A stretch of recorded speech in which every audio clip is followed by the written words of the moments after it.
actually a season-long laboratory for the development of cutting-edge music. It's a learning process. In our preliminary meetings downstairs with the composers, I actually said to them, gee, I hope things don't go too well today, because if they go too well, that means that we've set the bar too low in terms of what they're trying to do. I have attended a lot of technology concerts where people have tried to capitalize on the wonderful miracle of video communication technology, where you can talk to somebody really far away and have a conversation with them in video. And you know, of course, musicians would find it really interesting. Can you play music with somebody really far away?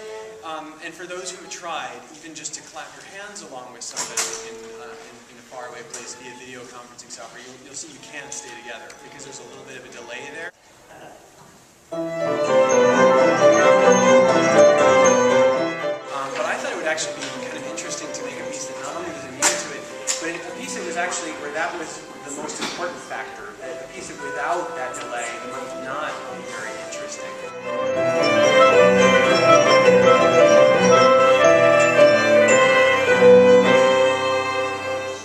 Would you play that recording again?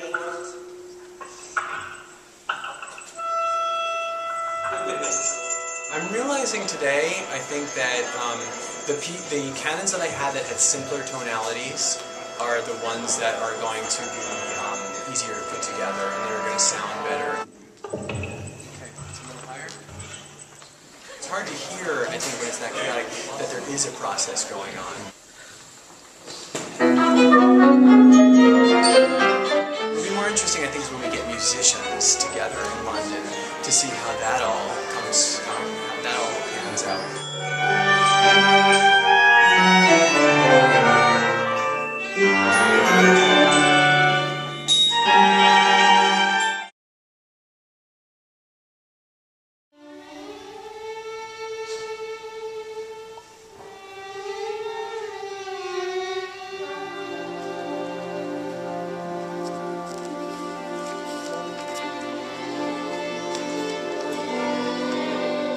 Sometimes when I start a piece, I start with a gesture first. Melody, pitches, it actually comes later.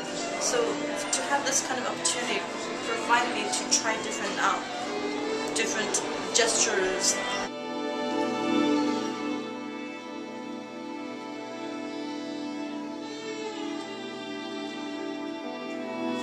And it's so cool to work with so many musicians, and they're like, oh, can we play this, and can we play that, and they're open.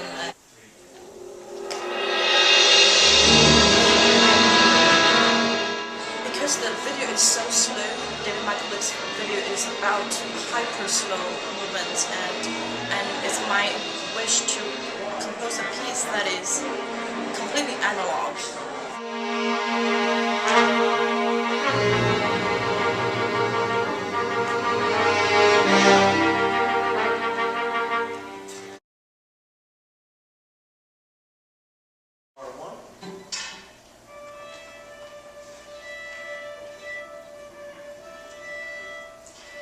I think the idea for Simon and my piece came from, playing with old toys from when we were growing up that made all kinds of sounds. And of course, like normal kids, well, these toys didn't always last under our tenure. Sometimes they would fall apart, break, start making strange sounds.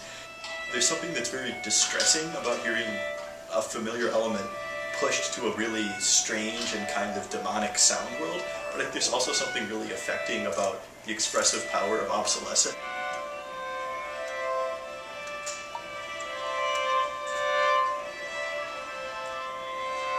I think that element of transformation is really important to me. I think taking something out of its context and maybe something that has a friendly or safe connotation and making it unsafe. That seems to be what this whole ACO session is all about. You want a Lenyo? Yeah. Dan, you want some Lenyo wood there? Some what? Wood of the bow? Yeah, wood of the bow? Yeah, I think what's working is hitting on the air, but hitting hard enough for the stick to tip too. Okay, you can do truck. One thing that I was not expecting is there were certain just aspects of basic notation in the score that had nothing to do with this technology that actually presented some difficulties.